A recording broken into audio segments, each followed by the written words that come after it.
And how has your creative voice evolved from your first piece to your current poetry? Because I'm able to understand myself a lot better. Like with age and wisdom? Yeah. Now when I write, and I can even read my old writing, like I can read my book and really see myself there and be like, dang, so like I can reflect on who I was and know that I'm not that girl anymore. When you pray for wisdom, he's going to give you opportunities to be wise. If you pray for patience, he's going to test your patience. Like that's the only way we're going to build these things. Yeah. There's no magical. You don't wake up and you have it. Yeah. Like after 3 months of finding out I had PCOS, I did like crazy changes. I just went all out. I went back and she said half of the cyst I had when she first checked me were gone. That's awesome. So she's like, whatever you're doing, it's working. Keep doing it. Alrighty, guys. Welcome back to Clearview's podcast where culture meets conversation. Today's guest is a real vibe. She's a creative soul with a pen sharper than your favorite comeback. She's an author, a deep thinker, a healer in her own right, a proud mother who wears her heart on her sleeve, as well as her humor. She wrote The Unbecoming of Becoming a Goddess, a raw and empowering journey through womanhood, growth, and self-love. And she doubled back with a powerful kids book called Who Are You? Who Am I? Because she's not just healing herself, she's also healing the next generation. Let us please welcome the one, the only Vivian. Welcome to the show. Thank you for having me. Nice to finally meet you too. Yes. I am too. Well, thank you for coming. I appreciate you traveling all the way down here to the beautiful OC. Yep. But let's get into it. Tell me a little bit about your past, about you as a person, where you grew up at, just a little overview of Vivian. Okay. Well, I grew up in Ontario, Inland Empire. Nice. Went to school there, moved around a lot, but that's basically where I met my friends and experienced a lot of things, right? Yeah. My dad died when I was 4. And I'd say that's what I guess sparked the writing in me. I bring that up only because I started writing maybe at 7 years old, but it was for like venting. So that's where it all started. Okay. Where I wanted to write in my diary. Yeah. Not share, but like express myself so that I wouldn't have to tell anybody else. And I think that's like a big part of who I am. Yeah. So I'm the oldest of 6. Wow. 6. Yes. Oh, I didn't know that. I thought you, my bad. I thought you had 3, but 6. Okay, cool. No. I'm the oldest of 6. Yeah. No, but I thought you had only 3 siblings. Oh, okay, No. I'm the oldest. 2 girls, 4 boys. With my dad, my mom had me, my brother, and then twins. Wow. She was pregnant when he passed away, and then remarried with my stepdad. Okay. And she had 2 more boys. Wow. So yeah. Good family. And I'm a mom of 3. Just doing it. Going for it. You're doing it, girl. You are doing it. You know, it's never too late, and there's always going to be circumstances, and when you're really passionate about something, when something just makes sense to you, just do it. Pursue it, baby. I love it. So let's get into the writing. So can you kind of describe, a moment when writing a poem became life-saving during grief or anxiety for you? I know you mentioned your father, but has there been any other moments or anything like that? Yeah, heartbreak. Yeah? Heartbreak and disappointment. What kind of heartbreak? We're talking relationship or? Yeah. Yeah. Anything recent? No. Okay. No. But I'd say that's something that's where I'm able to let it go, release it, really put it on paper, right, and then go to the next page. Yeah. Nice little metaphor there. I like it. Very true, though. It's very true. I'd rather have it on paper than to have it lingering in my mind all the time, and that's how I work. Yeah. That's how I'm able to vent and express myself through writing. Yeah. I put it on the paper, close it up. So it's your form of therapy, really. And do you feel like when you do get it on paper that you are able to get it off your brain? Yeah. Man, I don't know if I could do that. I feel like I would still linger in my brain. I mean, it's always the emotion's going to always be there until it fades away. Yeah. But I really feel like when I just put it out on paper and I let it go, I'm like, I think it's like something in me says, all right, next. Yeah. Yeah. Keep it going. That's beautiful. Yeah. And how has your creative voice evolved from your first piece to your current poetry?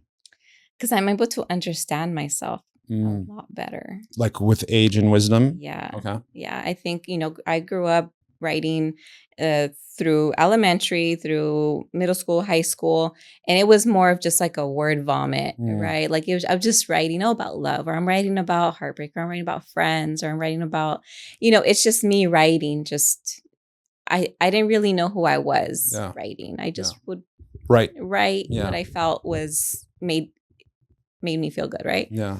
Now that I'm older, I've gone through a lot of more experiences. I've done a lot of therapy. I've done a lot of life training. I really worked on myself through all of my own wounds, right? Yeah. Now when I write, and I can even read my old writing, like I can read my book and really see myself there and be like, dang, so like I can reflect on who I was and know that I'm not that girl anymore. Yeah. Yeah. So it's very I guess it's a very powerful now, the way I see poetry and my poetry. Yeah. Because it's so many versions of me. Yeah. Do you ever like go back and look at just to see how you evolved? Yeah. Yeah. I bet that's crazy. Yeah. Well, I mean, not just like the way I wrote it, but the way I used to feel. No, exactly. Yeah. And you said you started at what age? I started writing poetry at 9-10 years old. Do you have a lot of the stuff from, I know probably not at that age, but like when you were like in your teens? Oh, yeah. I have journals from maybe starting freshman year. Yeah. Yeah, that I still read. Have you ever thought about releasing those as like a little memoir or something? You know what? You're not the first to ask me. Why not? Yeah. I think that'd be really interesting. Maybe like kind of like the backstory of Vivian. Like, I mean, especially nowadays, you know how it is in the world. Like everyone wants, I guess there's so much fake that people now are a little bit more fixated on the real. And what's realer than a personal journal. You know what I mean? That is your raw, real emotions right there. So I think it would be fascinating to read. An age version of it. Or at least just make me a copy. You don't have to give it to the world. I just want to read it. I'm curious. I want to read it, actually. So let me ask you this. So which emotions feel hardest to capture in a verse and why? I'd say fear. Really? Why is that? Because I feel like it intensifies it. Yeah. So it's, fear we're always trying to run from. Yeah. We're always trying to numb. We're always trying to pretend, and dismiss it.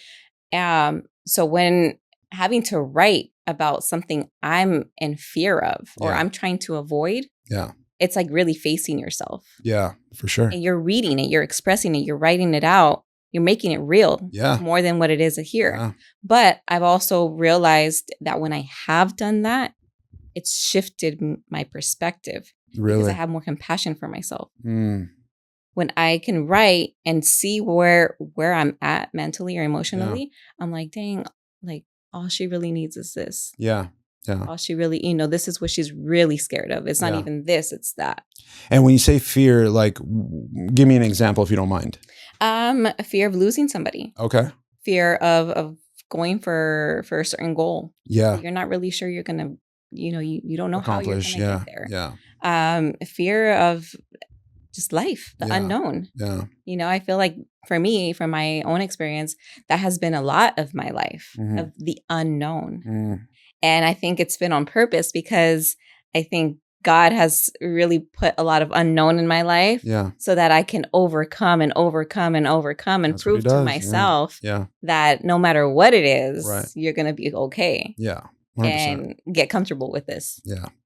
What's funny is when people talk to me and they tell me like, man, I prayed for wisdom and I prayed for patience and I prayed for understanding. And all I keep getting in what they feel is their answer's not, or their prayer's not answered. And I'm like, when you pray for wisdom, he's going to give you opportunities to be wise. If you pray for patience, he's going to test your patience. Like that's the only way we're going to build these things. There's no magical. You don't wake up and you have it. Yeah. Like it's just crazy to think that way, in my opinion. And it's just like, you have to be realistic. Even though there's definitely miracles in this world, like they for sure happen. But at the same time, the way I look at it is like, you have to earn those things, and even with a walk with God, like there's going to be times where, you have doubt or whatever may be the case, but it's all shaping you to the person that you're going to become, Yeah, I think we all have to have foundation. Absolutely. Yeah. Absolutely. And what gives you more foundation than, tribulation, And starting from nothing. Exactly. Exactly. And I just speak to that so heavily, and I understand it now, because I was probably one of those people back in the day where I felt like, oh, why did he not give me this? I'm asking him, give me wisdom or give me more strength, and I'm not getting it. But that tribulation that I went through for those 7 years or whatever, it did give me strength. It did give me wisdom. Yeah. It did give me understanding. It did give me patience, so I'm thankful for that. And it's tough, because even though you can tell a person the right things or the answers to their questions, they're never going to understand it until they truly go through it themselves, 100%. Yeah. I mean, I'm very grateful for all of my experiences. Yeah. Amen. The bad and the good, and mostly the bad ones. Yeah. Because that's where I've had to really fight for myself. Yeah. That's where you grow the most. Yeah. Yeah. For sure. Yeah. For sure. So let me ask you this, with switching over kind of to a different segment, what does inner child work look like in your day-to-day spiritual practice? And was there a specific moment or realization when you recognize a generational cycle you wanted to break? I would say inner child healing is doing the things that I used to do.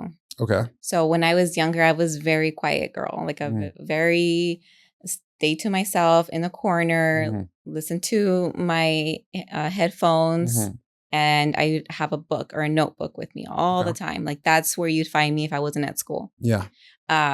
And being outside, I liked walking around in circles for hours with my music on and my notebook, And I find myself, when I'm losing touch with myself, where I feel like I need to connect with my inner child, that's what I'll do. I'll read, I'll write, I'll take myself to a corner, take myself to a park. And I feel like that's when I'm able to connect with myself and hear my own voice, hear my own, and let her know, like, hey, we're safe. I'm here. I'm here to take care of you. Everything's going to be okay. I feel like growing up, I was like alone. Yeah. To fend for myself in a way, emotionally. So now I want to be who I needed for her. If that makes sense. And absolutely. Yeah. That's a beautiful sentiment. Yeah. I like that. I never even thought about doing that. Like going back to childhood, what did you like activities or whatever, and kind of taking a trip down memory lane. You know what I mean? I think there's a lot of power in that, actually. There is. Because, it's funny when I think about it. When I was younger, I'd always walk around, pretend that I was like this teacher, or I was this like important person that had an assistant, and she'd carry my purse and my bag and follow me everywhere. Like that was my imagination. And I'd walk around and like, okay, we're going to help these people, or we're going to do this. And she'd just be, next to me. And I think about it now and I'm like, oh my God, that's so funny that even as a kid that I had that aspiration. Yeah. So, now I don't have an assistant still, but I will one day. But sorry, the kiddos will do that for you. My daughter carries it for me. But I think about that. I still want that. In a way. Like absolutely. I bet. No, that's cool. How do you incorporate like spiritual healing into your creative process? For like instance, prayer, meditation, ritual? What does that look like for you? Prayer. And so I do a lot of the yoga. Okay. And as I'm doing that, that's when I'm also doing the praying. Nice. Sitting with myself. I like that. Connecting with my body, because I feel like that's something that I struggled with, always being here. And I learned through my practices of like being spiritual and connecting with myself, connecting with God, is sitting with myself. Even when I've had like really bad anxiety and I still have panic attacks and like all of that, I learned that that's what I really needed. I really needed to feel safe in my body. Yeah. And so when I'm doing that, usually it's in the morning. I wake up, I'm stretching, I'm connecting, I'm praying, I'm touching myself, trying to connect myself with my body. And I feel like that's where I'm able to really tap in. Okay. That kind of actually segues to my next question. Do you feel like that's your go-to method? Because my next question was, when fragile or triggered, what's your go-to method to reconnect with your younger self? I go outside. The walking around thing? Okay. Yeah. I have to be outside taking a walk, or just sitting outside looking to the sky feeling the breeze. Yeah. And that's where I'm able to like, okay, I'm fine. Like I could be super triggered, Mm. but if I feel the breeze, if I feel like there's trees, I feel I'm outside, which I think connects to with I was a kid. Yeah, being outside made for me feel sure. safe. Absolutely. Yeah. Yeah. So now when I'm triggered or I have some, I'm stressed or something, I go outside. Out of curiosity, are you claustrophobic? No. Really?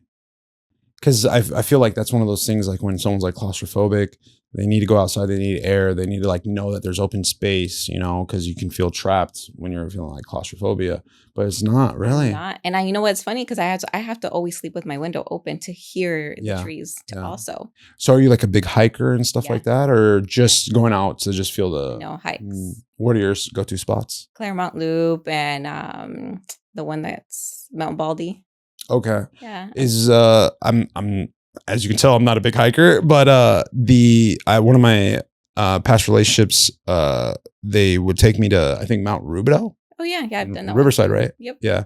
That one was pretty cool, like the whole mountain thing and all that good stuff. I don't know, I just never been a hiker. I wasn't like a gamer or anything that as like a younger kid. I was more into basketball more than anything. Yeah. So I did go outside to play basketball, but that's about it. But I think it's beautiful, like hiking. I've gone on hikes before, and just being able to observe nature like that, and just God's creations. My thing is I would prefer to like get to a location, sit there and enjoy the view, right. But the continually, walking and hiking, that's the part I would probably have to get used to. But it's definitely something that I do want to try to incorporate more into my life for sure. Because a lot of people do it, and I just hear so many good things about it, and I can see how it could be super therapeutic. Yeah, no, it is. It is definitely. The Claremont Loop is 5 miles. Ooh, okay. And it takes you into different, so you're going up and then you're going down and then you're going in between the trees and then you're like passing by like a little river that goes by. And so I think for me, I like all of that because I'm around, outside, I'm around, but it's also taking me through different like views. Yeah, for sure. Yeah, that sounds amazing. So I feel like at the end, I'm like, I feel better. Like, yeah, for sure. For sure. How often do you go? I try to go every month. Okay. Whenever I can, because I like to go really early. Yeah. And if it's like seeing the sun come up kind of early, or like 9 a.m. when the sun is barely. Oh, I bet that's beautiful then. Looking for sure. That sounds really nice, actually.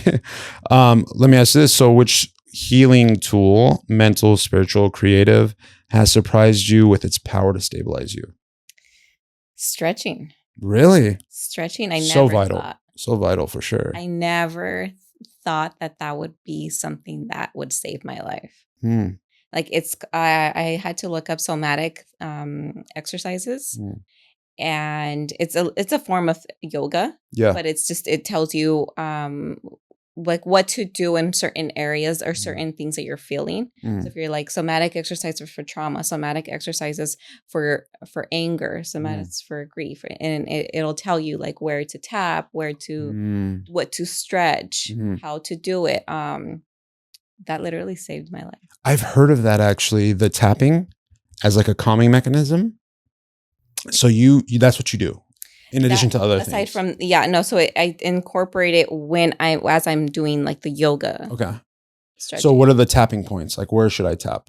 So I do a lot of this. Okay. This is where I feel fear. I feel anger. I feel sadness. That's where I'll do here. If I'm trying to relax. Okay. Here. If I'm trying to sleep. Here. Does it help? Truly, like, do you feel like it's helping you go to sleep? They had me on a lot of antidepressant medications, anxiety. They just couldn't figure out what exactly I was going through.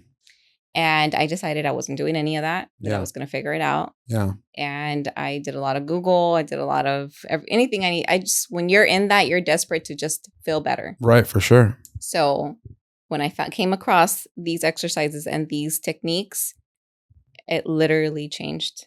Like it didn't overnight, right? Yeah, like course. I had to continuously do it every morning, like go to it. And it eventually just...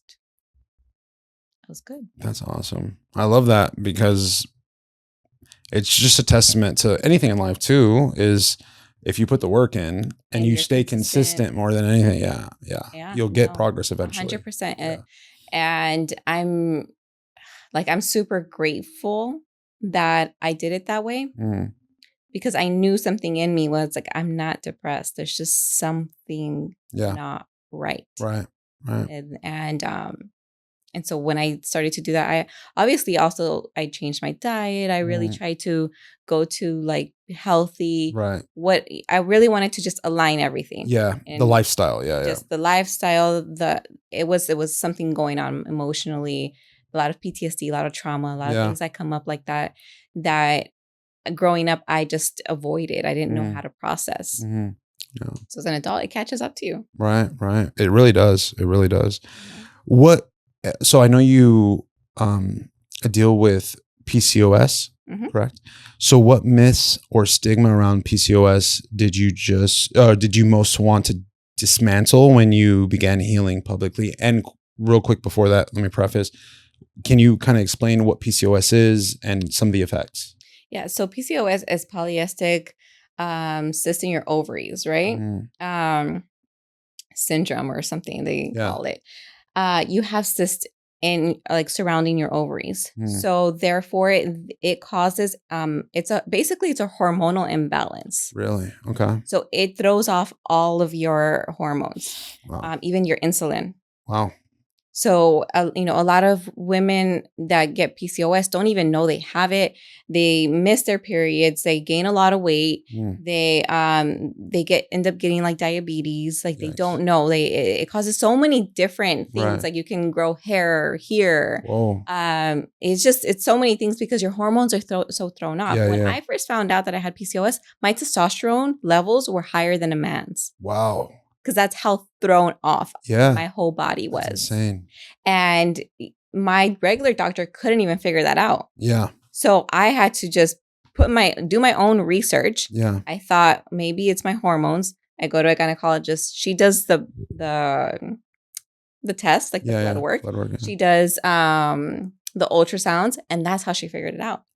If I wouldn't have done my own research and really hey, what's really going on with my body, they would have just tried to put me on all these random medicines. Which is what they do, yeah. Yeah. So when I finally got a diagnosis of PCOS, I was like, okay, now I have like some sort of a guide. Understanding, to how to get better. Right. So I had to change my diet. That's the number one thing. If you want to heal the PCOS, change your diet. Okay. Walk a lot. Yeah. A lot of cardio, a lot of movement. Yeah. It's I have to say that cutting out sugar. Oh. And not 100, you don't have to be all like crazy about right? it, yeah. But it changed so much of my symptoms. Yeah. Like maybe 70% of my symptoms by just cutting out sugar. Yeah. Because it messes with your insulin. I bet, yeah. So when your insulin is all messed up, that's how you gain the weight. You get acne. Right. You get really bad acne when you have PCOS. Your hair thins out. Like it's just, it does so much that it's crazy. I have a couple friends that have it, but our symptoms are completely different. Really? Like everybody's it's all like relative, different, right? Lifestyle, everything. Right. I had to cut out fried food. Like it's just, but you know what? I'm okay with having to do that. Yeah. Because and overall this is quality. Like TMI, but like if I can get my period every month, that means I'm okay. Yeah. And that's like a big thing for all women. I want them to, because I didn't have my period all the time growing up. I didn't know though. Why? Yeah. Do you think is it something that you're like born with or it happens over time? No, I think it happens over time. Okay. For sure. Yeah. Because a lot of people that have PCOS can't have kids and I have 3. Yeah. Yeah. What a blessing. So, you know what I mean? Maybe I had it, but it wasn't really that bad, right? Is there any chance you might have gotten it after having kids? Like this pregnancy can cause it or something? No, they can't cause it, but I think maybe it was like a gradual thing. Yeah. Yeah. It sounds like it from what you're kind of explaining. It seems like one of those things that like it just develops over time. Yeah. And I can get flares too. Yeah. I get flares too. I had a flare a year ago and I had to redo everything again as far as like making sure everything I was eating was right. I had to make sure that I was staying away from certain things. I had to like do the whole therapy thing. Yeah. You know, it really throws you off. And Did anything in when you look back, did you feel like anything caused the flare? Like were you like maybe slacking on the food or slacking on something? stress. Really? I was like in a really toxic environment as far as my job. Okay. And it was burning me out. Yikes. Yeah. So I feel like the stress that I was enduring was what triggered it. Yeah. And then everything else went from there. Yeah. And I mean, at the time when you're just trying to, do your thing every day, you have your routine. Or I feel like my food was fine. I think it was the amount of stress, the amount of time I didn't have to really work on my body as far as like doing my running and all of that. Like all of that was very limited. Yeah. So my body was just freaked out. It's funny. I remember reading an article and they were saying how like stress and inflammation are the two biggest like killers. And you would think of like, okay, cancer, heart attack, something like that, which they are too, but we overlook it so much. Like we don't give, I feel like, stress and inflammation the respect that they deserve because it's like livable. You can deal with stress. It's like normal. It's like common. It's like, oh, I feel a little inflamed or whatever. Yeah. But it wreaks havoc on your body, and so does stress. It raises your cortisol levels. It causes a lot of bad physical effects. Yeah. But people just kind of just like go through the motions. Yeah. And I feel like that is why therapy, obviously working out, your diet, they are so important. It's so cliche and it's said so many times in public forums and whatnot, but people just don't really, the majority of people don't want to really commit to that, and it's just easier to get fast food, or it's easier to party or whatever, or not deal with your problems and not really address them and really try to figure out what's going on and whatnot. I actually wanted to become a therapist because I'm so fascinated by psychology. And this is actually why I wanted to have you on, is from the content that I saw you produce. I felt like you kind of like fall into that niche. So it fascinated me. And, that's why obviously I reached out and whatnot. But I started school for that too. Oh, nice. Yeah. Okay, cool. Yeah, so I did 2 years, almost done with my associates with for psychology. Oh, cool. I think you'd be great at it. You want to become a therapist? I wanted to. You should. Sure if I really want should. to. Honestly. Yeah. You really should. You have the demeanor for it. You're very calm. You're very tranquil. I feel like you'd be very beneficial as a therapist. Like you feel like a therapist to me. Like I could totally envision like you being a therapist, like in totality, like 100%. You should do it, honestly. Yeah, you're probably gonna finish, and I'll have the audience vote for her in the comments to be a therapist. Give us a thumbs up if you want her to be a therapist. So I was actually, you kind of answered it, but I was just gonna say, what advice do you have for the women out there that may be dealing with PCOS and feeling like invisible or overwhelmed or misunderstood? Because you mentioned that the doctors didn't even know, really. You had to do your own research and whatnot. And it's so sad that the medical system is like, it can fail someone like that. Because you would think you can go to the doctor and figure out what's wrong with you and they know all the answers, but they really don't. No, they actually put me on other medications that had nothing to do with, I think that only made it even worse. Yeah, for sure. So that's when I knew, like, I want like all the women to really trust yourself, like trust yourself to be able to know what your body needs. Right. Don't just believe what the doctors say. Yeah. Because I obviously didn't know at the time, but when they were giving me all this medication, I did it for a month and I feel like everything just got way worse. I felt like I was going crazy. And when I finally said, you know what, this doesn't feel right. This doesn't feel like this is what's going on. I trusted my instinct. I was like, this is not what my body needs. Yeah. I did my research. I went to the gynecologist, to a different doctor, and I was like, hey, can you do this test? This is what's going on with me. Blah, blah, blah, blah. She did it. That's when I found out. And I was like, okay, you know your body. Like no matter what, you know your body. So it's like, take it, like go out, get out of the box of what you know and try to figure out what it is. Right. Because that's what I had to do. And I feel like the biggest thing for anybody that has PCOS is like rest Yeah. as much as you can. Really? Do not push yourself. Do not push your boundaries of your own body, because I feel like PCOS is also a spiritual thing. Really? It's also an emotional thing. Mm. And women carry a lot of our emotions here. I bet. And if we are not taking care of our emotions, Yeah. they're staying stuck here Yeah. and causing this disease or those this issues, disorder. Yeah. Right. So I feel like, yes, the spiritual part is going to help a lot. Not just the spirit. You don't have to, it doesn't mean that you have to be like, into God and praying all the time. No, connect with yourself, connect with the higher power, connect with, your body, if that's even spiritual. Yeah. Connecting with that and healing whatever emotional stuff you got going on. Yeah. Because I feel like that was another big thing that helped me with any of my symptoms or anything. Because I felt like I was inflamed all the time. Like, so I was going to ask you, like, what were you feeling? I was inflamed, in pain, literally in pain. Specifically in this area, or no, all my over? Whole body. Really? If you touched me, it would be red. Wow. Like if I even scratched myself like this, it would turn red and bubble up. Yeah. Like I was having rashes all over my body, headaches all the time. Yeah. It was just so like my skin was so itchy all the time. Yeah. I'd have really, really bad cramps. Yeah. Like that's when your body is screaming. Talking to you. Yeah. It's communicating. Yeah. For sure. Yeah. It's screaming at you like there's something wrong. Right. And so aside from, the therapy and the movement and the yoga and all that, it's like figure out what you're holding. Yeah.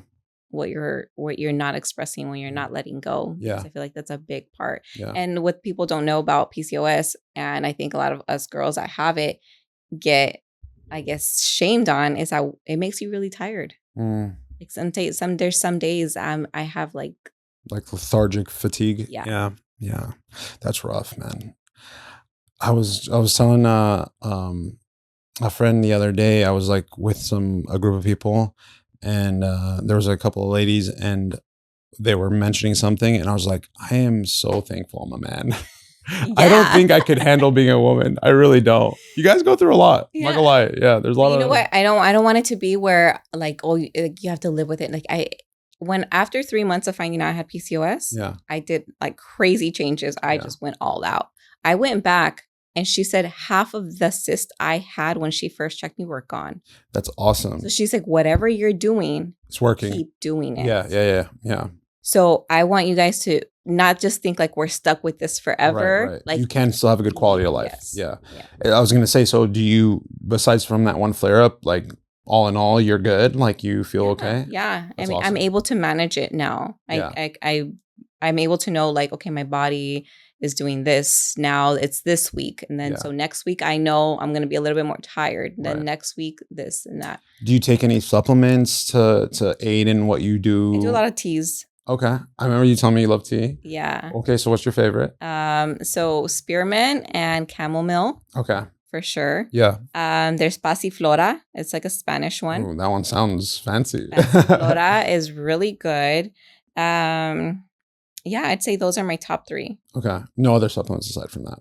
No. Okay. And not anymore. I did before. Okay. But they weren't like effective? They weren't helping?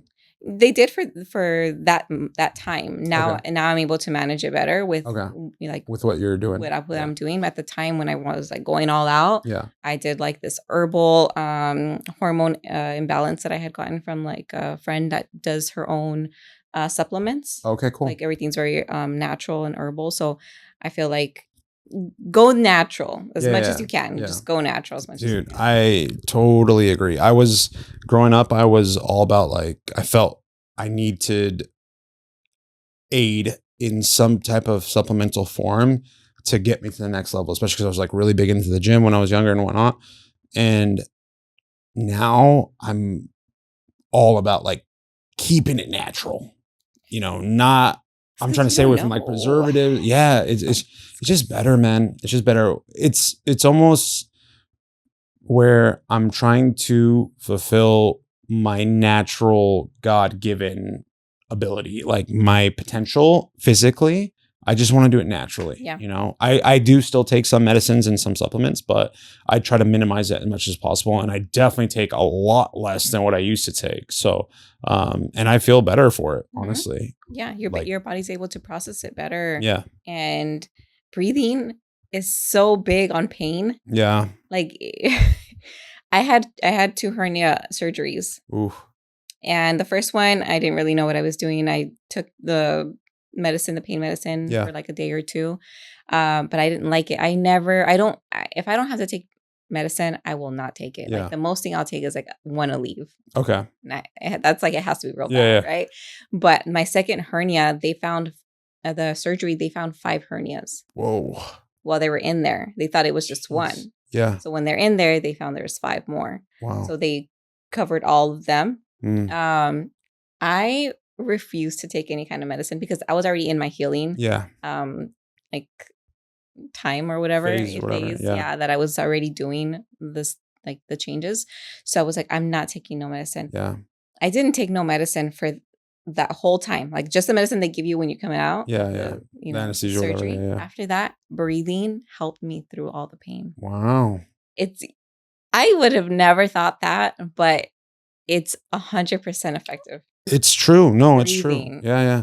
I believe, if I'm not mistaken, if there's any doctors watching, they can correct me, but when you take a deep breath, you activate like the vagus nerve, I believe it is. And that's the nerve that calms you. Yeah. That's why they say like, take a deep breath, calm down, you know?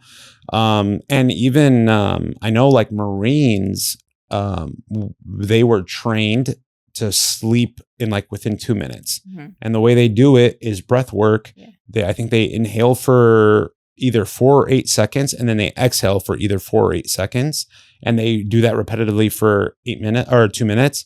And it's supposed to get you to where you're like ready for bed. You know what I mean? So, I believe it. 100%. Yeah. It's so powerful. It is. It is. Even with myself, like when I go to the doctor's office or whatever, and they take like my blood pressure because I don't want it to be high. I literally always close my eyes and I take deep breaths and I like try to calm myself just so it's not elevated. So they're not like, hey, you need blood pressure medication or something like that. You know what I mean? So no, it's definitely helpful for sure. What inspired you to open up the private healing into public formats like poetry nights and school talks?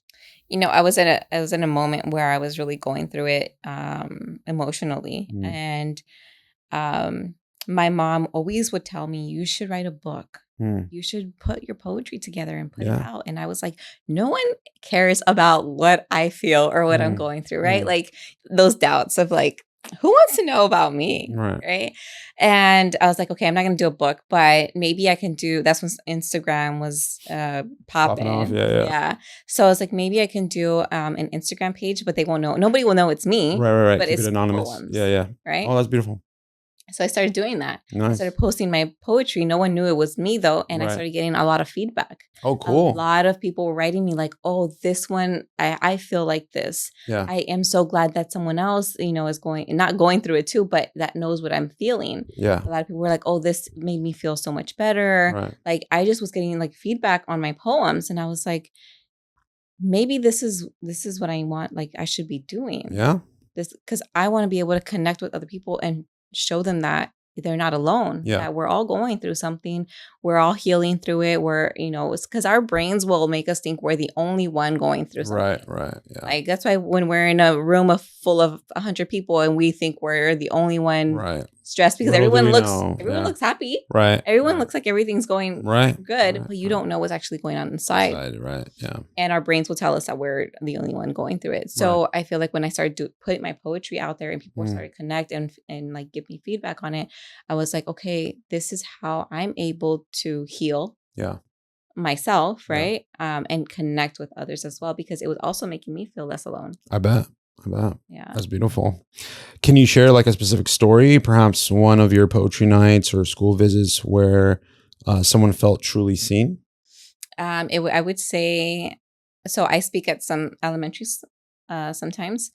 And I remember I was teaching them how to write their own poem. And these are all like 5th graders. Oh, wow. Yeah. And so I'm asked them to pick an emotion that they wanted to write about or focus on. And there was this little girl that she wanted to focus on grief. I think she had lost somebody. And she was, kind of like saying like, oh, it makes me sad. And, it's kind of, so I was kind of guiding her through it. And she, as I walked away to go to the other kids, she wrote her poem. And it was saying how there's like a piece of her that's no longer there. And she doesn't know how to like get it back or feel, and I feel like it was sort of healing in a way for me, or I was able to connect with her very well because I lost my dad when I was very young. And I didn't know how to process it. I didn't know how to even know what was going on. Right. So I help as, we're going through the class and she writes it and I'm telling her my story too. Wow. Like, my dad died too. I don't think it was her dad, but I think it was somebody close to her. And I'm, expressing to her. And so she was like, oh, you too. Like she felt like, oh, like somebody else, gets it.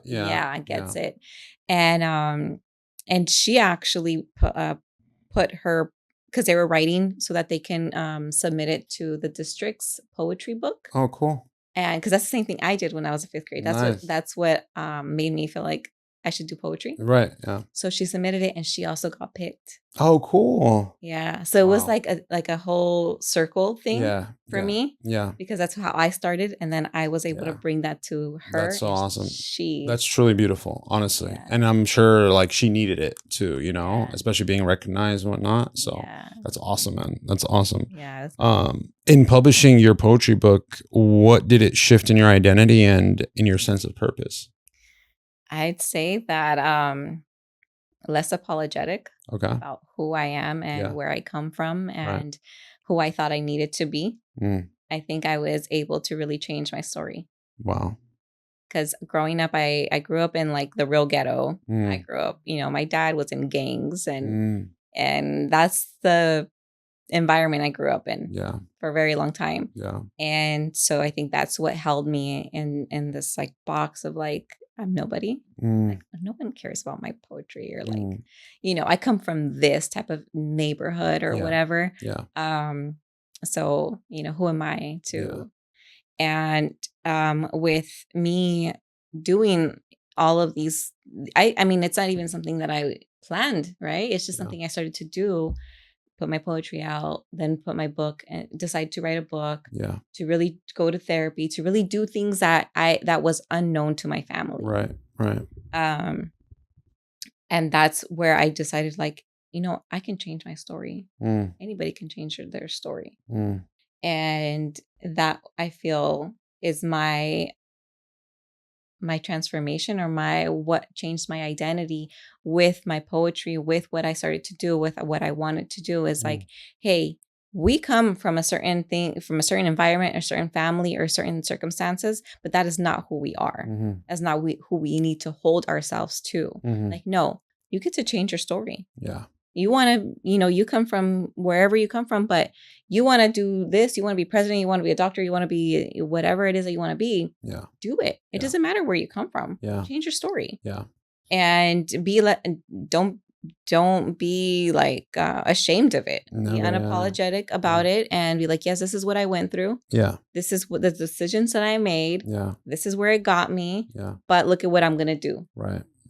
It's that comeback story. It's a comeback story. Yeah, I love it. I mean, that's literally the name of the episode that I shot for myself was I really resonate with that because that's truly what happened with me as well, as far as going through all the tribulations that I did and overcoming them, thankfully, and now pursuing my dream of doing this, so it's so true. You really can,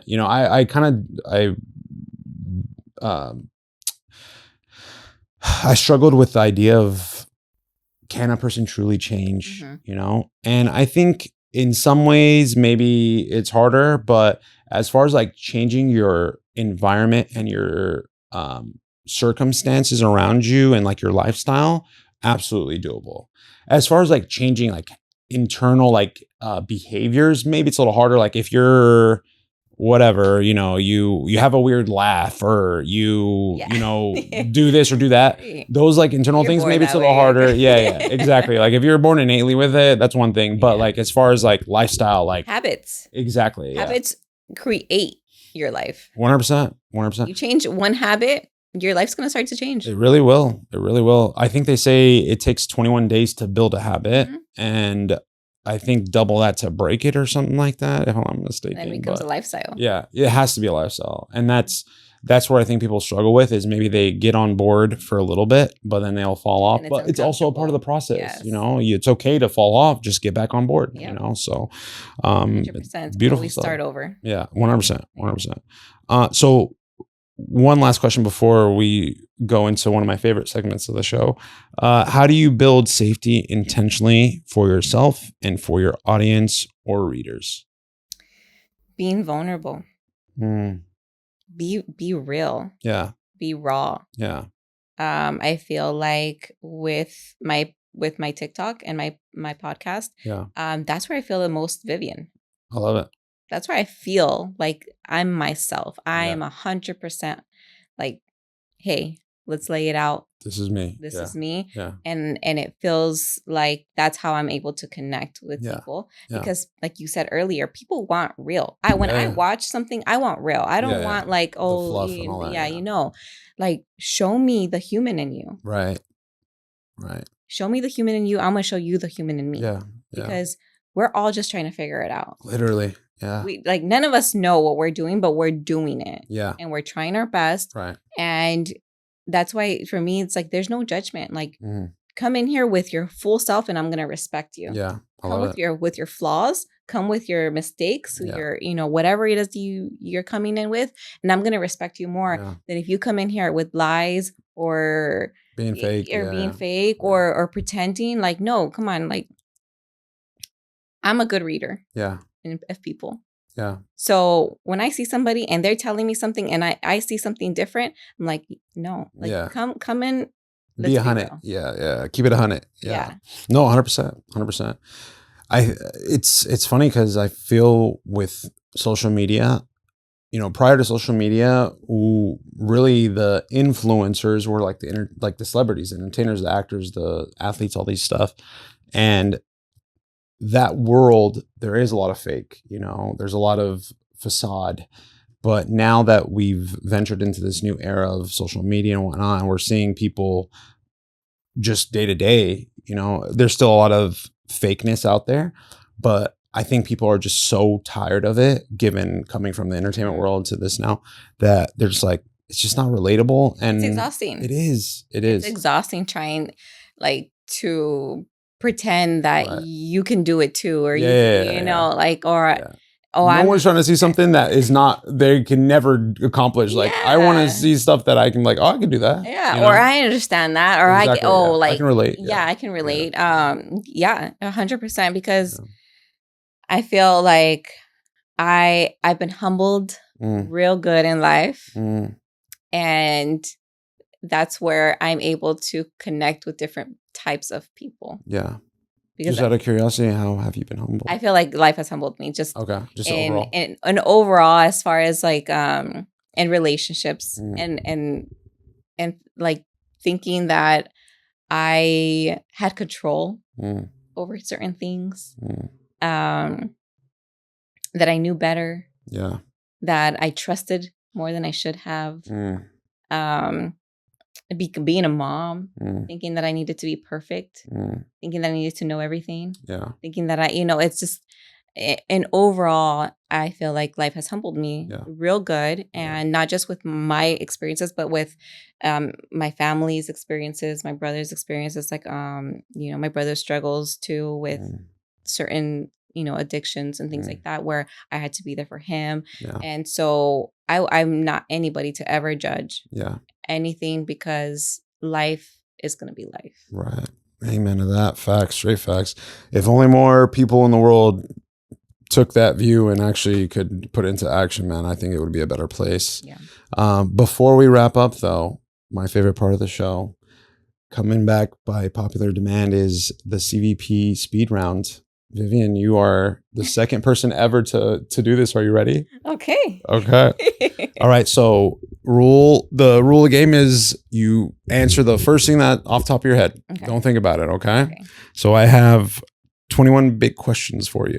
Okay. You ready? All right, let's do it. All right. Pen to paper or voice notes? Pen to paper. Tatted up bad boy or clean cut gentleman? Clean cut gentleman. Selfies or thirst traps? Selfies. Friction or real life tea?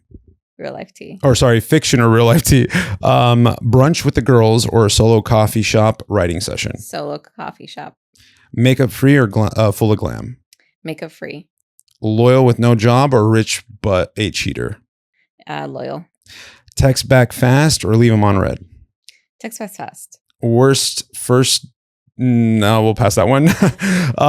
Fall in love fast or guard up always? Fall in love fast. Okay. Long nails or natural nails? Natural. TikTok therapist or actual therapist? TikTok therapist. I was curious what you were going to say to that one. Sneaky link or soulmate? Soulmate. One ex you'd get back with right now? None. I knew you were going to say that. Cry in the club or cry in the shower? Cry in the shower. Men with mics or men with muscles? Men with mics. Oh, happen to have a mic here. What's so crazy? Which one? Clap back or kill him with kindness? Wait, what? Clap back or kill him with kindness? Kill him with kindness. Hot mess or healed and boring? Healed and boring. Spiritual awakening or toxic delusion? Spiritual awakening. I told my writer to take this one off. Rate the CVP host on level of hotness 1 to 10. 10. 10. 10 and a half. Yeah, 10 and a half. Woo! I love it. And then the most important one, Kobe or Jordan? Kobe. Thank God. That is a Deal wrap breaker. on CVP episode with Vivian. Honestly, such great information, truly. Your tags for social media for the followers out there to pursue and continue your story and follow you. IG on Point Happiness and TikTok Viv Pichardo 888. You heard it here, folks. And I know you have your poetry night this Saturday. Do you have any planned after Saturday in the future that our followers can I'm hoping attend? to do them every month. Okay. So that's a plan. How should someone reach out to you to get more information? Through those platforms? I'd say Instagram. Okay. For Instagram's sure. better? Yes. Okay. So if you guys are interested in hearing some really, really good poetry, and she does have good poetry. Also, I did want to plug this. The Unbecoming of Becoming a Goddess. You are looking at the author right here. Please pick it up. It's on Amazon, correct? And then if you do have children and you want a nice read for them, it's Who I Am. Say it again. Who are you? Who am I? Who are you? Who am I? Also on Amazon. I did read a couple of pages, what I could find on the internet, and it was very interesting. So it's based off emotions. There you go, guys. There you go. That is a wrap for CVP. Stay tuned for more.